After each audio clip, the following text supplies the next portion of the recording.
Michel Vernibet, bonjour. Jean Casagrand, bonjour.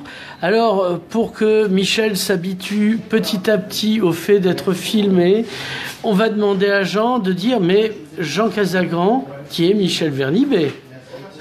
Bon, Michel Vernibet est un écrivain et un peintre écrivain. Enfin là, c'est une femme, hein, donc c'est dit comme ça.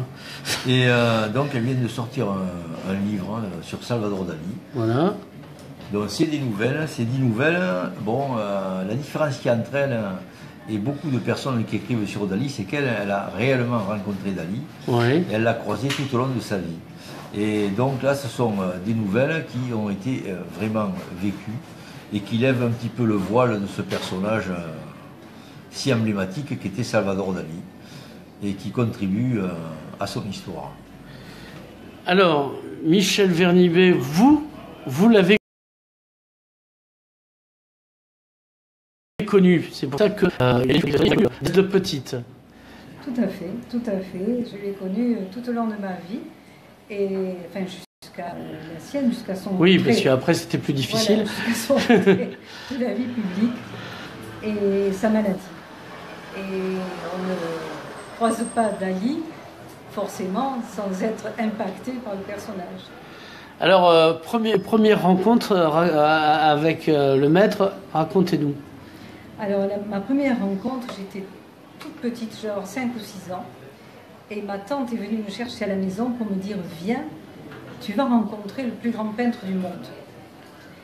Et donc, je suis allée au bureau de mon père, où sur le trottoir, il y avait la caisse du Christ de Saint-Jean-de-la-Croix, qui était tellement grande qu'elle ne pouvait pas rentrer par la porte du bureau.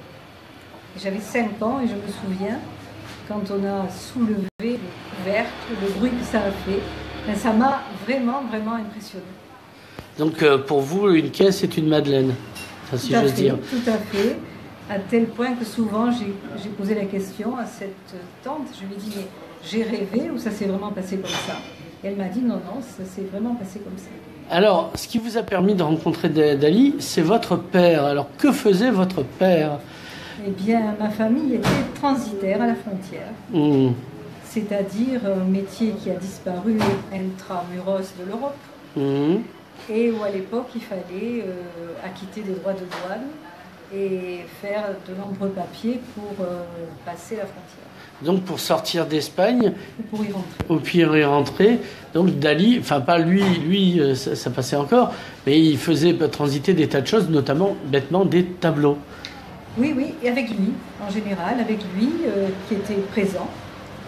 Lui, Gala, bien sûr, qui s'occupait de ses affaires, le chauffeur, qui était en avant-garde dans leur Cadillac, et puis le camion suivait. Et donc, c'était une espèce de caravane qui était quelque chose de particulièrement exotique. Là, je vais vous dire une bêtise, vous n'avez jamais connu sa fille tardive. Jamais vu, non, pour être sûr. Voyez-vous, et non. Bah ouais, confirmez pas non plus. Bah, vraiment pas de bol cet enfant-là. Alors, on vous a connu aussi maire du Perthus, puisque vous êtes très à cheval sur la frontière, et vous organisez aussi des événements culturels. Donc vous, la culture, vous écrivez de la poésie, enfin, vous peignez, vous êtes multitâche, comme on dit maintenant. Écoutez, c'est comme ça. Et je m'en excuse, comme disait Paul Valéry, excusez-moi, tout m'intéresse. Eh bien, c'est le cas.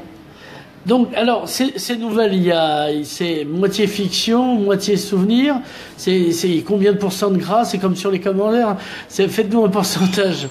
Écoutez, il doit y en avoir à peu près 7 sur 10 qui ont été vécus et 3 qu'on m'a raconté. Donc après, c'est le jeu. Retrouve ce qui a été vécu, etc.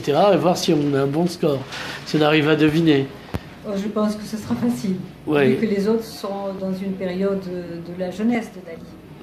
Alors, il y a aussi une couverture avec un collage fait par vous, mais il a failli pas avoir de collage en fait, parce qu'il y a des droits avec la Fondation Dali. Oui, mais j'ai l'autorisation, voilà. Donc il n'y a pas de problème. Donc voilà, donc c'est très joli, on montre à nos chers téléspectateurs. Et c'est en français et en catalan. J'allais dire pourquoi, ça tombe sous le sens. Mais comme ici ça tombe pas sous le sens, je me permets de poser la question. Eh bien écoutez, il y a 2 ou 3 ans, On a déjà fait paraître chez Voix Édition une nouvelle. Donc Thierry Meyer, oui. Enfin pas Thierry Meyer, Richard. Meyer. C'est le frère de l'autre, non, ça n'a rien à voir. Richard Meyer. Et avec Claude Massé qui avait fait les... Oui, le regretté Claude Massé qui nous a quittés l'été dernier.